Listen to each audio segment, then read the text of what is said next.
Alors pourquoi Fromentin? Pourquoi cette biographie d'Eugène Fromentin? Eh bien, ça remonte à mes années rochelaises. Donc, jeune étudiant, et d'abord lycéen et étudiant à La Rochelle, donc j'ai forcément croisé la route d'Eugène Fromentin, un grand Rochelais éminent, à la fois grand écrivain et grand peintre.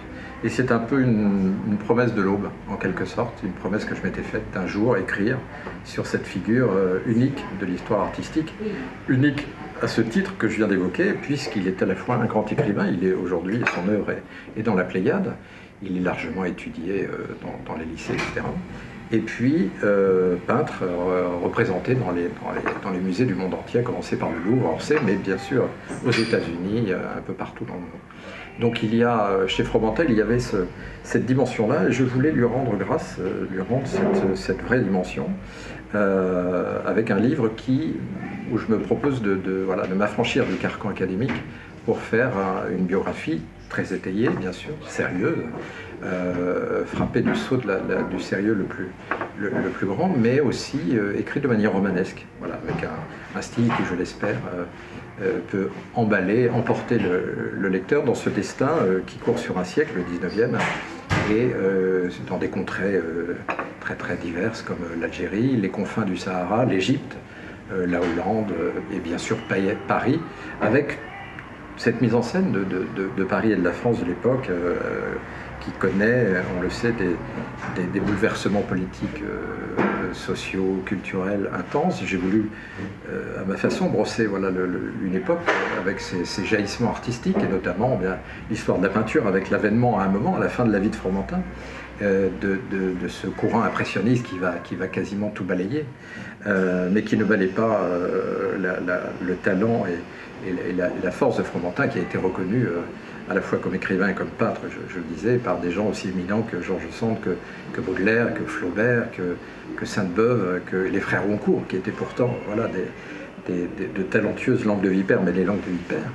Et donc c'était une espèce de justice que je voulais rendre à Fromentin. Il y a déjà eu des écrits sur lui, mais pas de cette nature.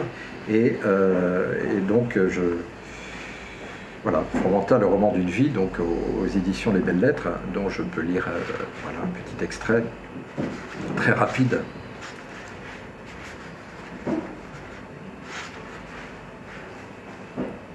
Un premier portrait réalisé par son propre père, quand Eugène n'a encore que 4 ans, montre 2 yeux immenses, hublots ouverts sur l'infini du monde, un visage poupin et une mèche bien lissée, artistiquement posée sur un front déjà démesuré, un doux bambin issu de la bourgeoisie provinciale, jeune matelot au costume élégant paré pour des rêves hauturiers.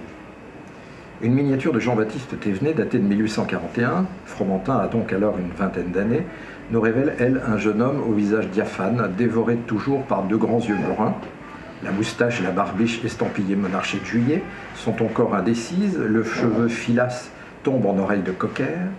Ourlé comme chez une fille, il ne leur manquerait que 2 rubans roses.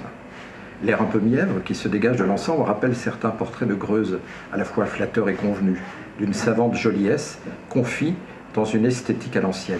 La jeune pousse romantique, dans toute son aura, lectrice de Goethe, sectatrice de Musset, très enfant du siècle.